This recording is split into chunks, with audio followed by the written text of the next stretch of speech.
Jean-Neuf du soir en balade. C'est le programme tout l'été jusqu'à 20h. Douce France avec des idées sorties, des visites, mais aussi des découvertes de produits régionaux. Et ce soir, on est dans la région d'Annecy. Thierry Dagiral. Savoie, exactement, Anissa. Je vous emmène d'abord à 12 km, 20 minutes en voiture d'Annecy au château de Montrottier. Bonsoir Arnaud Delers. Oui, bonsoir. Vous êtes historien, vous êtes directeur du château de Montrottier. La particularité de ce château, dites-nous. La particularité du château de Montrottier, c'est d'abriter des collections absolument sublimes qui sont le fruit de collections de plusieurs générations de propriétaires du château et qui ont cette particularité d'être conservées comme au jour de la mort du dernier propriétaire en 1916. Il y a une ambiance particulière dans ce château ? Ah oui, c'est un château qui a une âme, justement, à la fois par la présence de ses collections et puis par son histoire qui est étroitement associée à celle de la Savoie. Arnaud Delers, pourquoi il y a énormément de châteaux dans le coin tout autour d'Annecy ?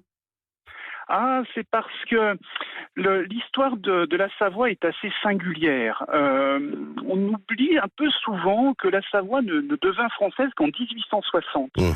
Et c'est-à-dire après l'Algérie, enfin au XIXe siècle, après l'Algérie ou même après la Nouvelle-Calédonie. Et la Savoie était donc un État indépendant avec des souverains qui ne s'appelaient pas Louis ou François, mais qui s'appelaient Humbert ou Amédée. Et cette Savoie était au carrefour de l'Europe. D'accord. Alors c'est un peu un poncif de dire ça. On est un peu tous au carrefour de quelque chose. Et pour la Savoie du Moyen Âge, c'est une réalité. C'est un État au carrefour de l'Europe. Rapidement. Et la présence de ces châteaux est liée, à mon sens, à cette position. Rapidement, je voudrais qu'on évoque le château de Menton, c'est ça ? C'est le château qui domine le lac d'Annecy, hein ? Oui, tout à fait. Le château de Menton, qui est un château habité par la même famille, rendez-vous compte, depuis près de 23 générations. Alors ça nous plonge au plus profond du Moyen-Âge. Alors inutile de vous dire que ça donne une âme à ce château absolument magnifique qui aurait inspiré, dit-on, Walt Disney lorsqu'il dessina la Belle au bois dormant. Merci beaucoup Arnaud Delers, historien, directeur du château de Montrottier, donc à visiter si vous apprêtez à venir dans ce secteur. Alissa. Si vous allez en vacances du côté d'Annecy, sachez que depuis le 4 juillet, une trentaine d'œuvres sont installées dans toute la ville d'Annecy, ce qui vous permettra de découvrir les œuvres et de redécouvrir ou découvrir la ville. Ça s'appelle Annecy Paysage. Ça dure tout l'été jusqu'au 27 septembre. Alors on va maintenant, bien sûr, sur le fameux lac d'Annecy retrouver Éric Mercier. Bonsoir. Bonsoir. Vous êtes moniteur de plongée, c'est ça ? Oui, moniteur de plongée. Donc on plonge dans le lac d'Annecy. Oui, depuis longtemps déjà. Hein. Donc, il y a combien de profondeur ? Alors, le lac d'Annecy a un trou à 80 mètres, mais disons, la plupart du temps, il est dans les 50 mètres, D'accord. Au milieu du lac. C'est un bon endroit pour s'initier à la plongée, par exemple ? Oui, c'était une très bonne école. C'est une école sympathique, un petit peu plus difficile qu'en mer parce qu'avec un petit peu moins de visibilité. D'accord. Un petit peu plus difficile qu'en mer parce qu'une eau un petit peu plus froide dès qu'on passe en dessous la thermocline. C'est-à-dire qu'il y a une thermocline vers de 10-12 mètres où l'eau baisse de 8 degrés. D'accord. Qu'est-ce que l'on voit sous l'eau ? Racontez-nous un peu. Il y a la flore, j'imagine ? Il y a beaucoup de flore, beaucoup de faune. Il y a des algues qui remontent jusqu'à la surface et qui partent de 7-8 mètres de profondeur. Donc ça fait des très jolis paysages avec la lumière. Et on y voit beaucoup de faune. On peut rencontrer des brochets, des carpes, des perches, des écrevisses aussi. Il y a beaucoup de faune et beaucoup de flore. Le lac d'Annecy est très bien conservé et très propre. Éric, vous proposez des plongées en scaphandrier, c'est ça ? C'est quoi la spécificité ? Alors, nous, on propose des plongées en scaphandre, je dirais. Les scaphandriers, c'est un peu une autre époque. On n'a pas les pieds plombés. On est simplement un peu plus. On est un peu plus homme-grenouille, je dirais. Oui, c'est ça. Donc voilà. Dites-moi. Voilà, on est en combinaison, en néoprène ou en combinaison étanche quand on va plus profond. Et puis on a une bouteille sur le dos avec un gilet qui tient la bouteille, et des détendeurs pour détendre l'air. Voilà. Et on se retrouve en apesanteur dans l'eau. Parfait. Donc, écoutez, ça c'est à faire du coup lorsque l'on est autour du lac d'Annecy. Merci. Merci, un grand merci à vous, Éric Mercier. De rien, au plaisir. Les tarifs, Anissa. Eh bien, le baptême de plongée vous coûte 60 €. C'est une activité qui va durer 1h30. Vous passerez 20 minutes sous l'eau. Et pour les plus expérimentés, c'est entre 35 et 70 €. Voilà, on dort où ce soir? Une bonne idée. Avec vous, Philippe Viguier des Places du Figaro Magazine, comme tous les soirs. Bonsoir Philippe. Bonsoir Thierry. Alors nous terminons cette semaine dans un face-à-face impressionnant avec le lac du Bourget. Ouais. Et une nouvelle adresse dont le nom dit tout, l'incomparable, excusez du peu.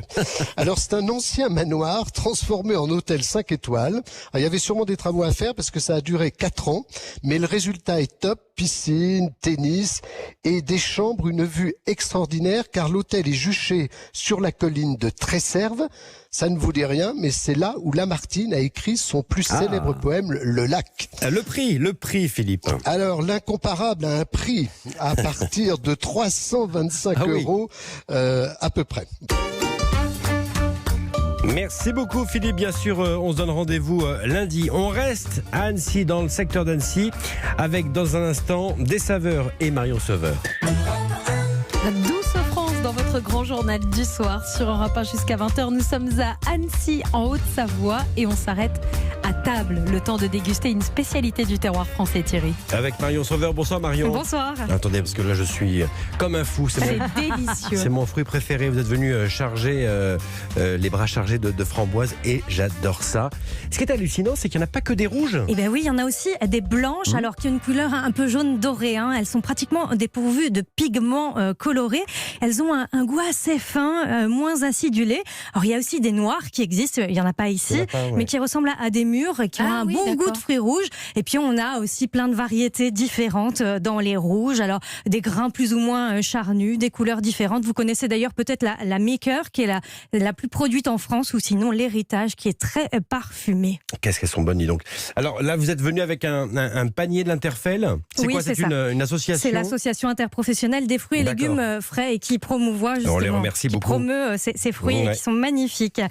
Et vous savez que le framboisier est une ronce. À l'origine, en fait, on le trouvait dans les sous-bois. Et il poussait d'abord dans les montagnes de l'Europe de l'Ouest. C'est là où on les a trouvés en premier. On s'en servait ensuite comme ornement dans les jardins et on s'est mis à les manger à partir seulement du 19e siècle. Et ça fait seulement 70 ans qu'on la cultive pour la vendre.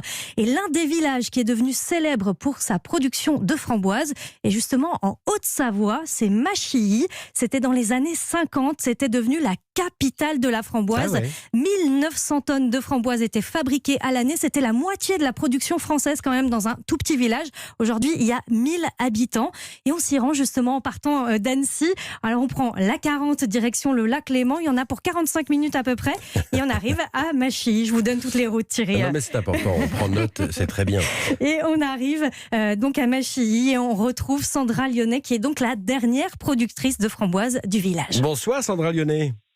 Bonsoir. Vous avez repris, c'est ça, l'exploitation de votre belle famille. Vous n'étiez pas là dans les années 50. Pourquoi ça s'est développé particulièrement dans ce village ? Alors, je sais que ça a été vraiment, il y avait la coopérative de fruits rouges, donc c'est pour ça qu'il y avait énormément de production ici, parce que tout était transformé sur place. Dans les années 50, ça a été vraiment le gros rush. Et après, il y a eu des problèmes de maladie, et puis les gens sont allés travailler à l'extérieur, et ça s'est arrêté petit à petit. Ça veut dire que vous êtes la seule productrice aujourd'hui dans ce secteur. C'est pas trop compliqué ? Alors, dans le secteur, non, mais sur Machilly, oui. Sur Machilly, oui. Ça fait quoi, 13 ans, c'est ça ? Oui, c'est ça. Et tout se fait à la main, c'est ça ? On récolte la framboise à la main. Tout à la main, oui. C'est une grosse main-d'œuvre de récolte. J'imagine. Oui. Comment on repère que les framboises sont bien mûres et... Alors, en fait, la framboise, quand vous l'accueillez, en fait, elle doit venir toute seule. D'accord. Si vous Faut pas tirer dessus, quoi. Voilà, si vous tirez, c'est qu'elle n'est pas mûre. Voilà, exactement. D'accord. C'est très très fragile comme fruit. Vous cultivez donc des framboises. Quelle variété précisément ? Alors, j'ai de l'Héritage, dont vous avez parlé tout à l'heure, en variété qui est très très parfumée. J'ai de la Malahate, de la Vérula, de la Villamette Et la Mequière, en fait, on a arrêté. D'accord. Nous, consommateurs, comment on choisit des framboises ? On doit regarder quoi précisément ? Alors, vous regardez qu'elles soient vraiment belles rouges et tout. Si elles sont trop noires, alors effectivement, il y a des framboises noires, mais c'est exceptionnel. Il faut qu'elles soient vraiment luisantes. Voilà. D'accord. Il faut qu'elles soient au premier coup d'œil. De toute façon, vous ne pouvez pas vous tromper. Ouais. Ouais, et puis il faut aussi parler à votre commerçant quand vous allez faire le marché. L'idéal, c'est de trouver des producteurs sur place et de savoir comment est-ce qu'ils cultivent ces framboises. Les circuits courts, c'est ce qu'il y a de plus important. Comment on conserve les framboises ? Alors, le mieux, c'est de les conserver le moins possible. Ouais. Parce que ça reste faut les manger très vite. fragile. Il faut les manger vite, exactement. Et surtout, c'est ça, il ne faut pas les mettre au réfrigérateur. Hein. Ça, c'est important. Alors, moi, je ne le fais pas parce que je peux me le permettre. Après, il y a les très gros producteurs, c'est obligé qu'ils mettent en chambre froide. Ouais. Parfait. Pour l'expédition. Vous faites aussi du cassis et des myrtilles, c'est ça ? Cassis, myrtille, là je suis en plein dans les myrtilles, oui. Ouais. Cassis, groseille, myrtille, et les fraises aussi. Parfait. Écoutez, merci Sandra Lyonnais, hein, vous vendez des framboises uniquement donc en vente directe. On peut venir vous acheter directement des framboises. C'est à la ferme Lyonnais, donc à Machy. Marion, on reprend la route. Merci à vous Sandra. Oui, et donc on ne va pas très loin puisqu'on reste à Machy. C'est à 1/4 d'heure à pied de chez Sandra, par la départementale 101 jusqu'au restaurant Refuge des Gourmets. On est route des Framboises, hein, ça ne s'invente pas. C'est vrai. Et c'est là, oui. C'est dingue. Au numéro 90, je crois. Et c'est là que nous attend le chef Hubert Chanov. Bonsoir Hubert Chanov. Bonsoir. Vous aimez, vous, cuisiner bien sûr la framboise ? Oui. vous cuisinez celle de Sandra Lyonnais ? Oui. Et vous proposez 3 menus. C'est une affaire d'amitié. D'amitié, de famille, voilà, et d'échange. Au menu, vous proposez 3 plats avec des framboises, lesquels ? Allez, faites-nous un peu saliver là.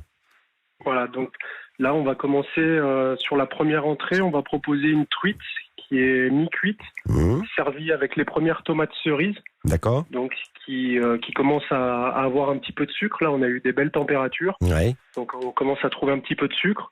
Et en fait je vais utiliser la framboise pour en retirer l'acidité, pour terminer l'assaisonnement de notre poisson uniquement avec de la framboise. D'accord. Voilà, c'est la framboise qui va venir assaisonner cette truite. D'accord.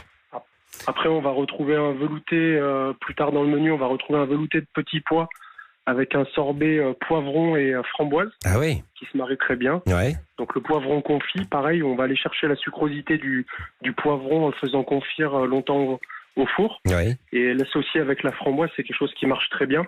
Et ça, vous le présentez comme un trou normand, hein, c'est ça ? Voilà, c'est un petit consommé qu'on va retrouver juste avant le plat qui va venir nettoyer les papilles. Et c'est vrai que la framboise a cette acidité justement qui permet de rincer et de nettoyer les papilles, autant sur du sucré que sur du salé. Donc c'est vrai que c'est très intéressant. C'est ça. Hubert Chanov, justement, cette framboise, elle s'accorde avec tout ?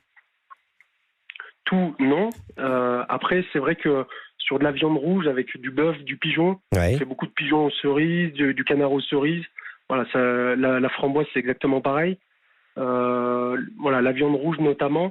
Et après, sur les poissons du lac, parce que je suis juste à côté, donc je vais parler de mes poissons. La ferra, le brochet, l'omble chevalier, les perches. Les perches vont très bien aussi avec la framboise.